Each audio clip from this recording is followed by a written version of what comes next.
Bismillahirrahmanirrahim. Assalamualaikum warahmatullahi wabarakatuh. Perkenalkan, nama saya Muhammad Yogi Saputra dengan NIM 200111131 kelas 20 manajemen ketiga. Di sini saya akan menuntaskan tugas akhir semester saya, itu mata kuliah kewirausahaan Islam.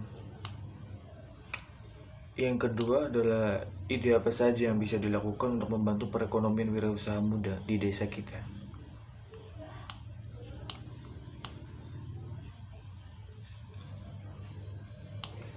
Ide apa sih yang bisa dilakukan untuk membantu perekonomian wirausaha? Yang pertama adalah berjualan pulsa elektrik, yaitu modalnya kisaran 100 sampai 1 juta.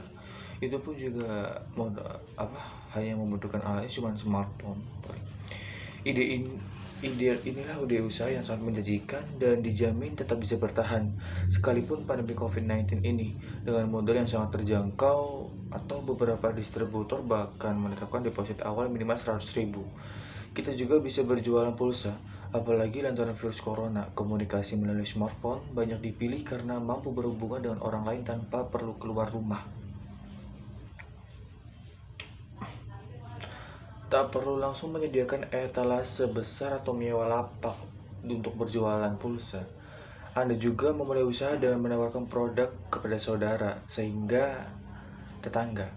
Bahkan Anda bisa memulai di depan rumah dengan menyediakan meja, kursi dengan banner kecil-kecilan mengenai usaha pulsa elektrik tersebut. Yang kedua adalah jasa les private.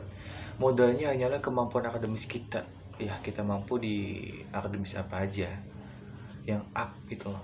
Anak-anak sekolah termasuk yang terkena dampak akibat pandemi COVID-19 ini lantaran pemerintah menghentikan total kegiatan belajar mengajar.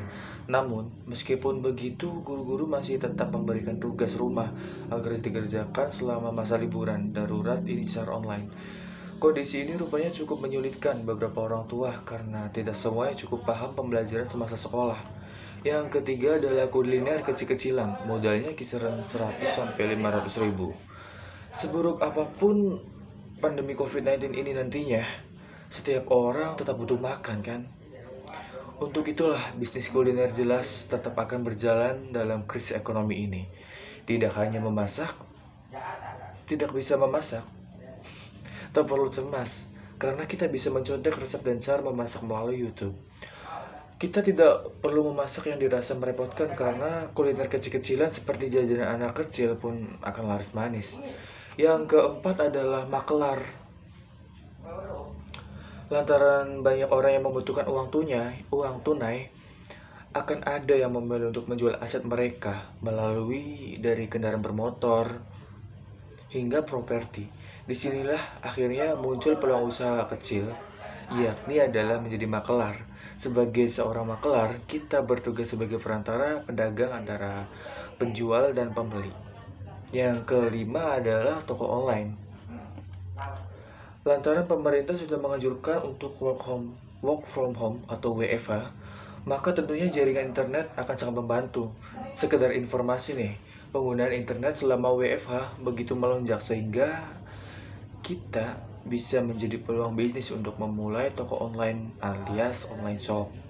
Ada banyak sekali produk yang bisa kita jual, mulai dari baju, hijab, sepatu, tas, aksesoris perempuan hingga alat kesehatan. Apalagi dalam masa pandemi COVID-19 ini seperti saat ini, masker and hand sanitizer sangatlah dibutuhkan sehingga kita bisa menjualnya. Apalagi sekarang beer brand kan yang lagi best seller banget tuh.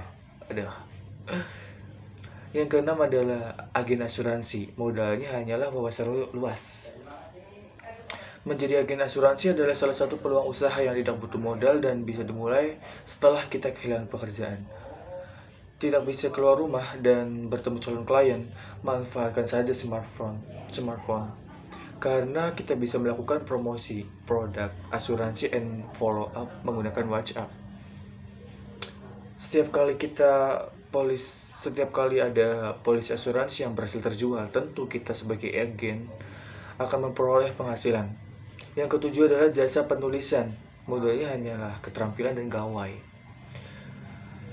termasuk suka menulis dan dulu di kantor pada bagian administrasi, maka kita bisa memanfaatkan kemampuan menulis dengan menawarkan jasa penulisan. Ada banyak sekali website berisikan para freelancer writer yang bisa kita pilih sebagai 1000 launch and project. Dalam website itu ada berbagai pekerjaan yang membutuhkan para penyedia jasa kepenulisan yang dengan biaya tarif beragam. Tergantung skill kita juga sama tergantung kosakata sih. Yang ke-8 adalah jasa desain grafis. Modalnya sama seperti yang di atas, seperti jasa penulisan, yaitu keterampilan dan gawai. Ya kan? Jasa desain grafis juga merupakan salah satu ide usaha kecil yang menjanjikan yang bisa dicoba saat pandemi COVID-19 ini. Apalagi kalau usaha kita adalah desainer yang terkena dampak perubahan karyawan. Lantaran bisnis milik bos harus melakukan efisiensi gawai, manfaatkan betul media sosial untuk menawarkan jasa yang dimiliki. Yang ke-9 adalah jasa antar jemput barang. Modalnya hanyalah kendaraan bermotor dan HP. Nah, inilah jenis peluang usaha lainnya yang bisa dipilih kalau ke-8 ide usaha sebelumnya kurang menarik. Apalagi kalau Anda memiliki kendaraan bermotor yang menganggur, maka manfaatkan jasa antar jemput barang. Yap, karena adanya pembatasan sosial, maka makin banyak orang yang memilih tinggal di dalam rumah. Orang-orang seperti inilah calon konsumen yang menjadi peluang bisnis menjanjikan. Sekian tugas saya yang kedua tentang ide-ide usaha dalam COVID-19 ini. Sebelumnya, wabillahi taufiq wal hidayah. Assalamualaikum warahmatullahi wabarakatuh.